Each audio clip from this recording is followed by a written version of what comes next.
c'est Lobis de Game Trotter. On se retrouve aujourd'hui pour une toute nouvelle vidéo. On est au Festival International des Jeux de Cannes avec Julien. Salut. Il est juste derrière la caméra et on a décidé aujourd'hui de vous faire suivre les coulisses du festival. Suivez-nous, c'est parti.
Le 34e Festival International des Jeux de Cannes s'est donc tenu du 21 au 23 février 2020. Et il vient de se terminer, du coup on a une petite larmichette. Un peu dégoûté, c'était un super week-end. On va vous expliquer tout ce qu'on a vu, les coups de cœur, etc. Il va y avoir des petites surprises, ça va être top. Le Festival de Cannes, qu'est-ce que c'est, Julie ? Le Festival de Cannes, c'est l'occasion surtout de remettre un énorme prix, c'est l'As d'Or, qui va récompenser du coup les 3 grandes catégories. Parmi les grandes catégories, on va trouver le jeu enfant, on va trouver le jeu expert, et pour la dernière catégorie, l'As d'Or, jeu de l'année. Et le Festival de Cannes, en quelques chiffres, c'est 110 000 visiteurs qui s'y sont déplacés cette année, plus de 300 exposants, 313 journalistes et personnes qui s'occupent de la presse. et 400 auteurs et illustrateurs présents sur place pendant le week-end. Et on a également pu se rendre aux soirées du off qui étaient du mercredi soir au samedi soir, dans lesquelles il y avait plus de 200 auteurs qui présentaient leurs jeux au public et aux potentiels éditeurs. C'est 6000 personnes qui se sont enchaînées durant ces soirées pendant du mercredi du coup au samedi. Et c'était vachement bien. C'était vachement bien, on a testé les trucs. Comme on vous l'a dit juste avant, on a pu assister, on est des grands chanceux, à la cérémonie des remises des prix de l'As d'Or 2020. C'est Etu Games qui faisait la cérémonie et ils avaient comme mission de le faire en moins d'une heure. Mission accomplie, c'était vachement intéressant de voir un petit peu l'intérieur de ce festival et d'être privilégié et d'avoir justement un siège pendant la cérémonie. La cérémonie était très rythmée, le niveau était vraiment très haut, ils nous ont fait un petit clip, une petite musique, c'était vraiment très sympa. Vraiment bien poussé, un jeu d'acteur au top, Merci. c'est vraiment une pure cérémonie. Merci Etu Games. Du coup, dans la catégorie des enfants, qui est-ce qui a été récompensé, Pierre-Louis ? Dans la catégorie des enfants, il y avait plusieurs nominés, dont certains qu'on attendait au tournant forcément. Et le gagnant des As d'Or catégorie enfant a été Attrape-Rêve de chez Spaceco. Le gagnant de l'As d'Or jeu de l'année enfant est Attrape-Rêve. Dans Attrape-Rêve, vous allez positionner des petits doudous sur des vilains pour les apaiser. En quelque sorte, le principe c'est que vous allez essayer d'estimer la taille du doudou adapté. C'est là où vous marquerez le plus de points, c'est lorsque vous allez arriver à bien associer le bon doudou au bon monstre et garder les autres doudous. Je vais laisser expliquer parce que moi je connais pas du tout. Les jeux enfants. Ensuite, on a eu droit à la remise du prix de l'As d'Or des jeux experts. Niveau expert, il y avait du très lourd, je parle de 9 kg de jeu pour Gloomhaven. Le reste était It's a Wonderful World et Root. On avait quand même mis une petite pièce sur Root, mais durant toute l'année, on a quand même joué énormément aux gagnants. Le gagnant de l'As d'Or jeu de l'année expert est Res Arcana. Res Arcana de chez Sandcastle Games. Du coup, qui est un très bon jeu. Moi, je préfère le jouer en draft. Clairement, et moi je préfère le jouer à deux. Ah ouais. Du coup, ouais, c'est là où je le trouve vraiment dynamique. Je trouve qu'il prend toute son essence lors du draft et à deux joueurs. Il y a une extension qui est sortie tout récemment, début d'année. Luxe c'est Ténébré. Dans Res Arcana, du coup, l'objectif ça va être d'atteindre 10 points de victoire le plus rapidement possible en associant les cartes parce qu'elles ont des pouvoirs qui sont vraiment très intéressants. Les pouvoirs pris individuellement sont assez faibles, mais c'est vraiment un jeu de combinaison. C'est là que vous allez marquer des points de victoire. Le premier à 10 points de victoire va déclencher une fin de partie, c'est celui qui en aura le plus qui va gagner la partie. Et on va enfin parler du grand gagnant de l'As d'Or du jeu de l'année. Donc là, c'est le meilleur prix, si je puis dire, pour récompenser le jeu de l'année 2020. Il y avait beaucoup de prétendants, de très bonnes factures comme Little Town, Fiesta de los Muertos, Draftosaurus qu'on attendait dans les enfants et qui en fait était dans la gamme des familles As d'Or jeu de l'année. Évidemment, on vous le dit sans vous le dire, c'est Oriflamme qui a gagné, tout nouveau studio, Studio H. Le gagnant de l'As d'Or jeu de l'année est Oriflamme. très grosse surprise. Énorme surprise, en fait on avait joué, on avait même fait un tournoi, on avait beaucoup aimé le jeu. Que t'avais gagné d'ailleurs. Ouais. Il a gagné le tournoi, les gars. Et du coup on avait vraiment aimé ce principe de jeu dans lequel vous allez incarner une famille. En fait le roi est mort, il va falloir essayer de la remplacer au mieux et d'avoir le plus de points d'influence. Franchement, c'est un jeu qui est génial. On y a joué pas mal de fois. À chaque fois, on s'amuse. C'est parfait. Ouais, on a tous les mêmes chances de gagner au départ parce qu'on arrive avec le même set de départ. C'est la manière dont on va utiliser ces cartes qui va faire la différence. Ouais. Il y a un tout petit peu d'aléatoire sur les 3 cartes qu'on va retirer au début, mais on vous en dit pas plus. Ça envoie du très bon. C'est très bon. Studio H, premier jeu, premier As d'Or. Il va falloir envoyer du bois maintenant. Ouais, vous avez mis la barre, bam, très haut, direct. Pendant ce salon, on avait un petit peu de casquettes grâce à la chaîne Game Trotter. On y est allé en tant que presse, mais comme je travaille en boutique aussi, à la boutique Labyrinthe de Clermont-Ferrand, j'ai pu y assister en tant que professionnel. Ça nous a permis du coup d'avoir quelques entrées dans le salon. Du coup, je voulais remercier mon patron Guillaume de la boutique Labyrinthe et ma collègue Ophélie de m'avoir laissé libre ce week-end-là pour pouvoir aller à Cannes et profiter justement de ce salon. De ce festival. On a eu beaucoup de rendez-vous. Le matin, l'après-midi, on a enchaîné, on nous a présenté énormément de jeux. On a eu énormément d'infos. Des fois, on a peut-être un petit peu décroché. On s'en excuse parce qu'il y avait tellement de jeux et d'infos qu'au bout d'un moment, le cerveau il fait. C'était réalisé de manière très professionnelle et c'était ça qui était extrêmement agréable. C'était super bien. C'était aussi ça qui m'a le plus surpris, c'est que vraiment il y avait un côté très sérieux de l'explication de jeu et de la manière dont c'était présenté, très professionnel. Tout en gardant une super ambiance, c'était parfait. Maintenant qu'on vous a expliqué un petit peu ce qu'on a vécu durant le salon, les As d'or qui ont gagné, on va voir ce que nous on a préféré et on va vous citer nos 3 ou 4 coups de cœur des jeux qu'on a préférés sur le salon. Évidemment on fait ça vachement à chaud dans le sens où on tourne juste après le festival.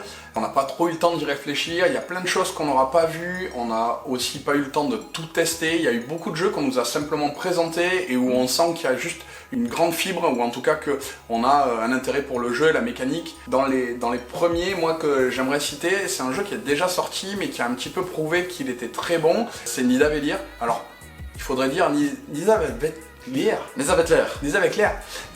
Simon du passe-temps.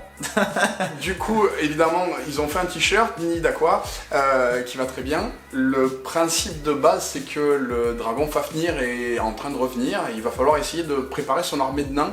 Pour préparer son armée de nains, vous allez incarner un Elvaland, vous êtes accrédité par le roi, vous êtes accrédité par le roi des nains et vous allez avoir des pièces de son trésor. Vous allez essayer de récupérer les meilleurs nains dans les meilleures tavernes avec votre lot de pièces. Chacun part avec son lot de pièces dès le départ et ensuite on va essayer d'améliorer au fur et à mesure ce lot de pièces.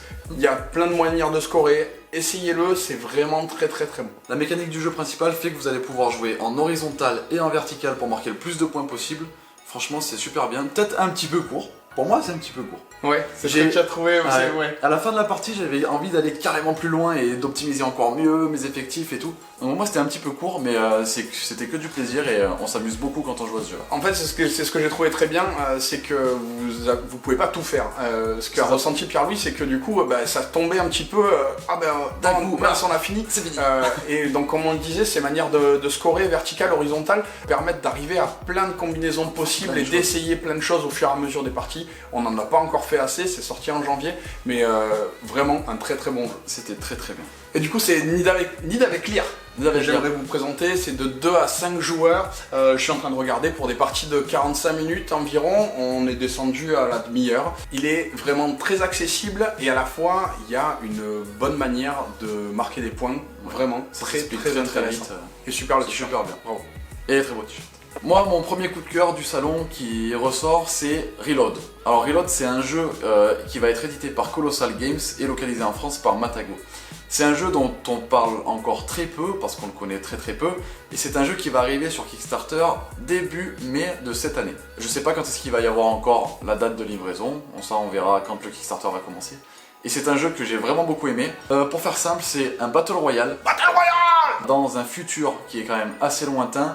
C'est un Battle Royale sur un show télévisé. Parce que les gens s'ennuient, donc ils ont créé une télé-réalité Battle Royale dans laquelle un humain va incarner un droïde. C'est le droïde qui va se battre dans l'arène. Et quand vous allez tuer un autre droïde, il va pouvoir reload. D'où le nom du jeu. La mécanique du jeu, elle est super simple, vous allez jouer avec des dés que vous ne lancerez pas. Les dés seront déterminés par les actions que vous allez faire. Pour vous déplacer, vous allez utiliser un dé de 5, si vous vous déplacez une autre fois, ça sera un dé de 4, une autre fois un dé de 3, etc. C'est dans l'ordre décroissant. Et en fait, les dés vont avoir comme une mécanique d'affaiblissement. Plus vous allez utiliser des actions, plus vous allez vous affaiblir. C'était hyper intéressant de se faire expliquer le jeu par les auteurs. Évidemment, c'est encore en développement, du coup, on n'a pas de visuel, on vous en parle, mais c'est vraiment pour vous titiller un petit peu l'intérêt. Parce qu'en fait, les dés que vous allez utiliser, après, ça part dans votre bouclier de défense. Plus vous faites d'actions, plus vous allez vous fatiguer, et moins vous aurez de défense. Et donc ça va amener les autres joueurs à venir vous casser la tronche. Reload, ça va être, je pense, à mon sens, ça va être très bien. Quand ça va sortir, si en plus il y a des stretch goals et tout, s'ils utilisent la bonne direction artistique, ça peut être juste génial. À garder sous le coude, ça arrivera sur Kickstarter début mai, va falloir patienter un petit peu. C'est mon deuxième coup de cœur, c'est Top 10. Le jeu va sortir chez Cocktail Games en printemps 2020. Le principe de base du jeu, c'est que je vais distribuer une carte à chaque joueur. La carte va être un numéro de 1 à 10. Et je vais lire une phrase. Par exemple, vous avez pris place dans un avion de ligne qui va bientôt décoller. Bonjour, je suis Kevin, votre pilote. Complétez du moins rassurant au plus rassurant. Selon votre numéro, vous allez devoir compléter cette phrase du plus rassurant au moins rassurant. Un maître des jeux va essayer de deviner dans quel ordre il va positionner les différents membres de cette partie. Du coup, il faut vous imaginer qu'il y ait quelqu'un qui dise par exemple « Bonjour, je suis Kevin, votre pilote. Je suis un pilote débutant et j'espère que je vais arriver à décoller. » Un autre va vous dire d'une voix beaucoup plus directive « Bonjour, je suis Kevin, votre pilote. Je vais fêter mon 1000e vol, j'espère que les hôtesses vont vous servir le champagne et que tout va bien se passer. » Un autre qui pourrait vous dire « Bonjour, je suis Kevin, votre pilote. Je ne sais pas ce que je fais là, mais ne vous inquiétez pas, ça va bien se passer. » Voilà, vous allez essayer de ranger les personnes. C'est très fun, c'est vraiment joueur dépendant dans le sens où ça va être les joueurs qui vont trouver les phrases, qui vont avoir du mime à faire, qui vont avoir des bruitages à faire. C'est vraiment, pour moi, une grande attente. On verra ce que ça donne, mais je mettrai une petite pièce là-dessus. Ton deuxième coup de cœur? Mon deuxième coup de cœur, ça vient de Cool Mini or Not. Et ce sera Marvel United. J'attendais pas grand chose de ce jeu, je l'avais vu sur Kickstarter parce qu'il est actuellement en campagne Kickstarter pour plus très longtemps. Je l'avais vu, j'avais vu ces petites figurines Marvel un petit peu cartoon, je me suis dit qu'est-ce que c'est que ce truc, je m'étais pas trop intéressé à la mécanique et du coup il était sur le stand de Cool Mini or Not et on a pu l'essayer et j'ai adoré. Mécanique très simple, très parlante, vous allez pouvoir jouer avec des personnes initiées et des enfants de 10-11 ans, ça marche aussi très très bien. Vous allez tous être ensemble pour jouer contre un boss. Vous allez devoir tuer le boss et éliminer ses sbires dans différents lieux qui vont vous donner différents bonus. Vous allez pouvoir utiliser les forces de la personne qui a joué juste avant vous. Ça marche super bien, la mécanique roule toute seule, c'est juste parfait. C'est une mécanique de carte dans laquelle du coup vous allez avoir des actions que vous allez réaliser et que vous allez positionner votre carte pour faire l'action et le joueur suivant va faire et l'action qui a été avant lui et la sienne. Exactement. Vraiment très bien. Très très bien. Ça sera livré normalement en mars 2021 si je dis pas de bêtises. Donc il y aura un petit peu d'attente. Mais bon, c'est Kickstarter. Hein. Et ton troisième coup de cœur du coup? Alors mon troisième coup de cœur ce serait The Crew. On en a parlé à Essen 2019. En fait c'était un petit peu le jeu qu'on entendait comme étant une petite révélation. C'était jamais vu. Ça va être un jeu de pli coopératif. En fait vous allez avoir une équipe, un équipage. Et votre objectif ça va être, par exemple, de dire que telle personne doit se débrouiller pour avoir le set violet. Les cartes vont être des cartes numérotées, il va falloir faire le pli pour se débrouiller et réaliser l'objectif. C'est très fin, en fait, en mécanique, ça a l'air de s'expliquer extrêmement simplement. Ça sortira chez Yellow en mai 2020. Donc là, pareil, il va falloir rester attentif parce que je pense que ça va faire un carton, ça va être vraiment très bon en mécanique. Je l'attends. Moi, ensuite, mon troisième coup de cœur, j'avais envie de parler d'un petit jeu qui va sortir au mois d'avril de chez Gigamic et qui est Pitch Out. Un petit jeu de pichenette, comme son nom l'indique, très très simple. Alors elle nous a dit que c'était asymétrique, je mettrai peut-être pas le mot asymétrique parce que asymétrique c'est vraiment des gameplays qui sont différents pour les deux joueurs. Vous allez vous retrouver avec 8 petits pions que vous allez devoir, dans lesquels vous allez devoir mettre des petites pichenettes. Une équipe voilà, de 8 petits jetons. Votre boîte va vous servir d'obstacles que vous allez pouvoir mettre. Vous allez pouvoir jouer sur toutes les surfaces où ça glisse un minimum. Partout, vous allez pouvoir l'emmener partout, donc ça déjà c'est super cool. Et chaque petit pion dispose de ses propres caractéristiques. Chaque petit pion a un rôle. Et dans ces pions, vous allez avoir un capitaine qui, s'il se retrouve tout seul et le dernier survivant, vous avez perdu. Et si jamais il est éliminé, vous avez également perdu. Et dans ces 8 pions, vous allez en retrouver 5 qui sont communs entre les deux équipes et 3 qui sont différents d'une équipe à l'autre. Vous allez avoir les chevaliers, un petit côté un peu plus vraiment guerre. Et de l'autre côté, vous allez retrouver voilà, justement les orques qui eux ont un côté un petit peu plus magique avec des sorts, etc. C'est très malin, ça joue très bien, c'est très rapide, ça fonctionne très bien. Moi j'ai beaucoup aimé, on a fait une petite partie sur un plateau qui sera dédié au tournoi, parce que c'est un jeu qui va être dédié au tournoi. Et ça va être très très bon. Et pour la petite info, j'ai demandé à Gigamic et il y aura des équipes qui viendront en plus, des nouvelles factions qui arriveront en plus. Ouais, c'est assez malin d'avoir fait un carom avec des pouvoirs. Moi, c'est presque ça que j'y voyais et c'est vraiment très très bon. C'est super sympa. Une bonne idée. Le Scorpion Masqué fait toujours des choses surprenantes. L'année d'avant, pardon, ils ont fait Decrypto. Cette année, c'était Stay Cool. Et l'année qui est en cours, ça va être Master World. Le principe, c'est que vous allez avoir un mastermind des mots. Un joueur va connaître le mot qu'on va essayer de deviner, tous, en coopération. Et il va falloir qu'on positionne, nous, nos mots. On va écrire nos propres mots pour essayer de savoir combien d'indices se rapportent vraiment aux mots. On va faire comme ça des lignes d'indices et il va nous dire « Ah ben là, dans cette ligne d'indices, il y avait 2 mots qui correspondaient aux mots que je dois vous faire deviner. Vous avez juste le thème de départ et ensuite les joueurs vont devoir parler pour mettre des mots qui se rapprochent du thème ou essayer de trouver et d'être un petit peu plus précis. Et vous avez 6 chances de trouver le bon mot. Et à chaque fois sur les 6 chances, vous allez pouvoir faire des propositions ou mettre un mot normal et la personne qui devra vous faire deviner vous dira si ça se rapproche ou pas du mot qui est recherché. C'est très simple, c'est très malin. Ça sort septembre 2020 et je pense que ce sera dans les mêmes formats au final que Stay Cool et Decrypto que j'avais déjà beaucoup aimé. Jeu d'ambiance, party game, très cool, très sympa, à essayer. Et mon dernier coup de cœur de ce festival de Cannes, alors il y a eu d'autres très bons jeux mais on va pas parler de tous les jeux qu'on a vus sinon la vidéo elle va durer à peu près 3000 ans. Et ce coup de cœur c'est King of Tokyo Dark Edition. Avec l'accent anglais. Ça sortira chez Yellow au mois d'avril. J'ai très hâte de mettre les mains sur ce jeu. C'est une réédition du King of Tokyo que vous connaissez certainement maintenant très bien. C'est un peu un classique des jeux de société maintenant. Du coup, on va avoir une toute nouvelle patte graphique, justement, comme son nom l'indique, très dark. C'est super beau. Ils ont changé les dés, les tokens, ils sont magnifiques. Les cartes de jeu sont super belles. Donc déjà, c'est beaucoup là-dessus qu'ils ont travaillé. Et en plus de ça, on va avoir une nouvelle mécanique de jeu. Lorsque vous jouez et que vous faisiez un brelan, vous n'aviez pas beaucoup de mécaniques qui en découlaient derrière. Et maintenant, grâce à ces brelans que vous allez faire, vous allez pouvoir monter sur une piste de score qui va vous donner des éléments en plus qui seront donnés à vos personnages et que vous allez pouvoir utiliser. De rage. C'est ça, et vous allez pouvoir donner contre vos adversaires. Voilà, c'est des pouvoirs qui vont vous aider vous et pouvoir éliminer plus facilement vos adversaires. Ça s'annonce comme le King of Tokyo normal, en une version améliorée et beaucoup plus belle avec du matériel beaucoup plus travaillé. Ça va être énorme, j'ai vraiment très hâte. Et on vous a gardé le meilleur pour la fin. On s'est toujours intéressé à ce que faisait Ori Games. Récemment, Village Pillage. Récemment aussi Cryptid. Les extensions de Clank. It's a Wonderful World. Il y a aussi évidemment des partenariats qui sont organisés, par exemple avec la boîte de jeu. Celui-ci, c'est Dracula Fiesta Sangria. Le principe de base du jeu, c'est un jeu à rôle caché dans lequel on va vous distribuer une carte. Dracula, en gros, fait une grande fête, et il est forcément présent à sa fête. Il va y avoir d'autres rôles qui vont être invités, les invités. Voilà. Il va y avoir d'autres joueurs qui vont être invités. Et dans ces invités, vous allez avoir chacun un rôle qui dispose bien évidemment de ses propres caractéristiques. Et ces rôles ont chacun leur manière bien spécifique à eux pour gagner.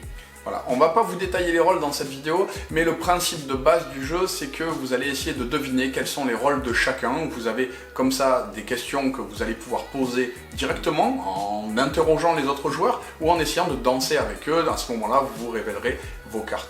La dernière possibilité sera d'accuser les joueurs et ensuite, si jamais tout le monde vous répond oui, vous avez gagné. C'est un format tarot, c'est des petites cartes qui sont vraiment bien faites pour répondre oui-non.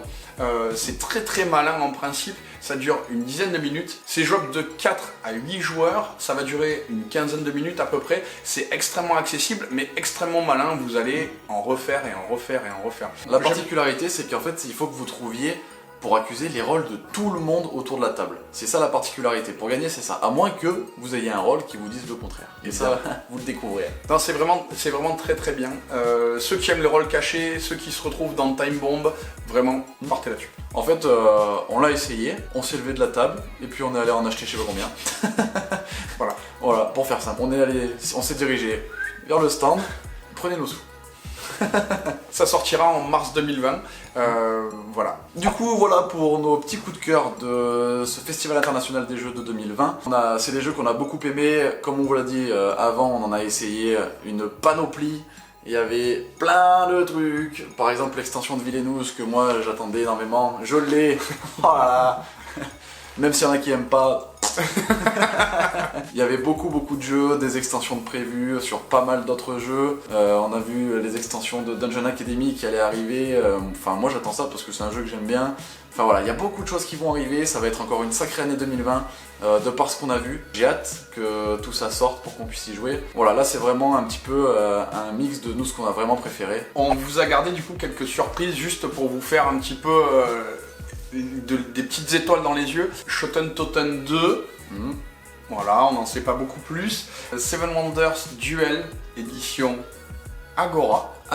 Nouvelle extension pour Seven Wonders Duel qui est encore en work in progress. Exactement, une quatrième manière de gagner la partie, donc ça va rajouter du gameplay. et ça sort à Essen. Exactement. On a aussi découvert aux soirées du off, on a fait une très très belle rencontre. Ce sont les auteurs de El Chicho Mucho. Des Montpelliérains que j'avais déjà rencontrés auparavant et je trouve que leur jeu est vraiment très très classe. Vous allez jouer des catcheurs mexicains.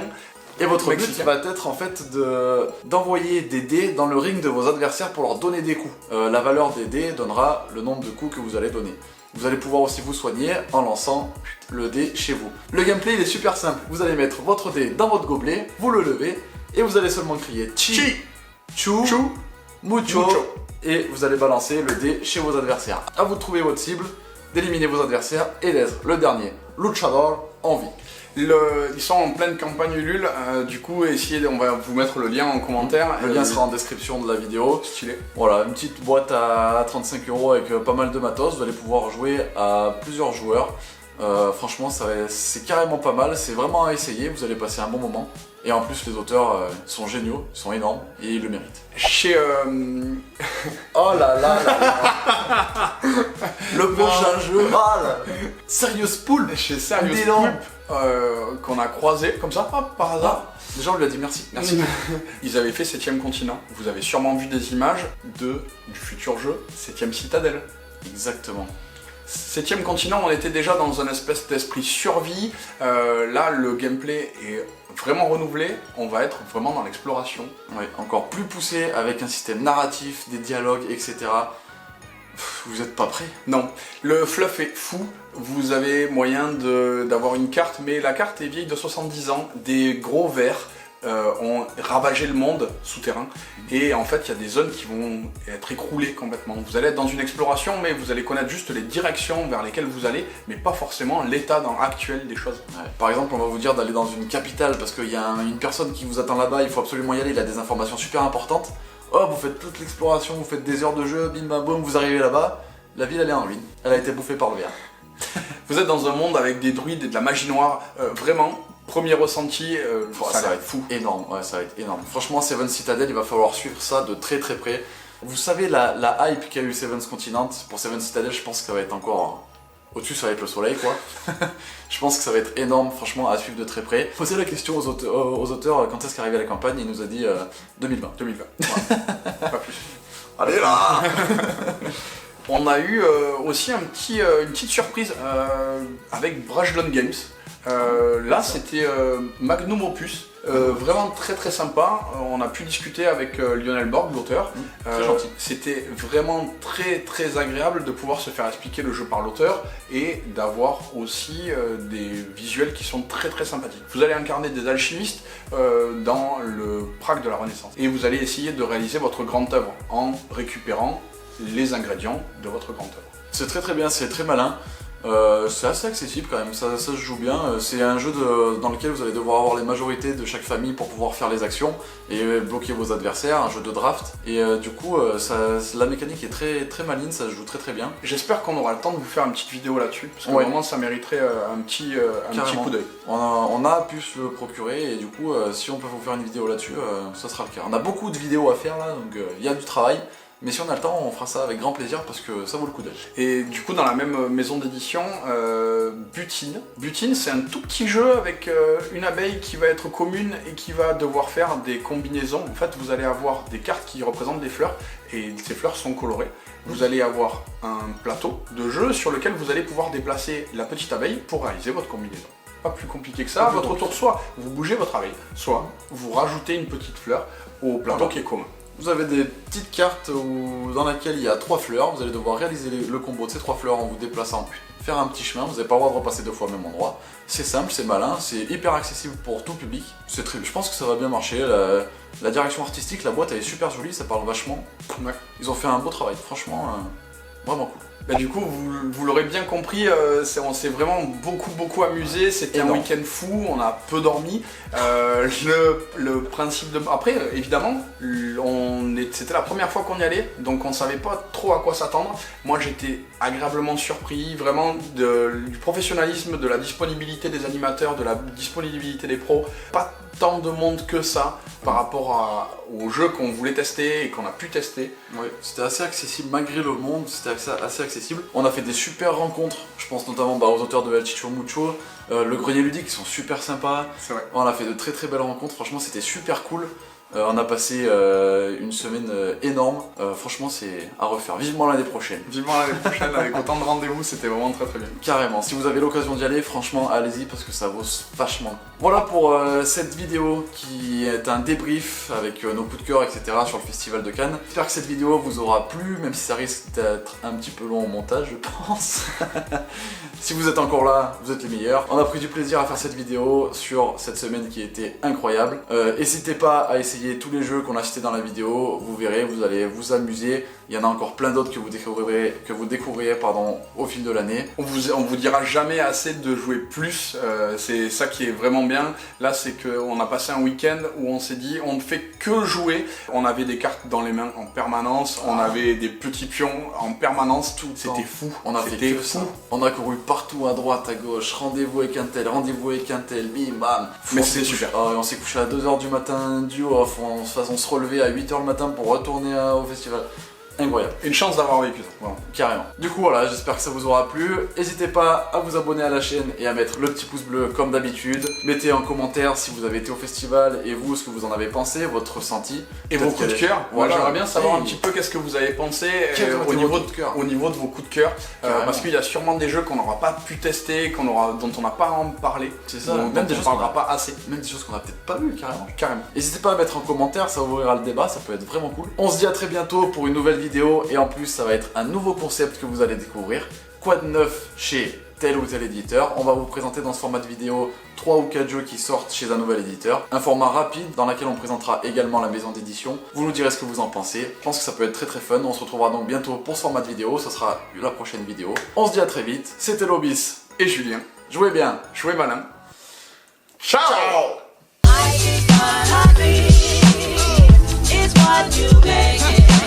Always try to get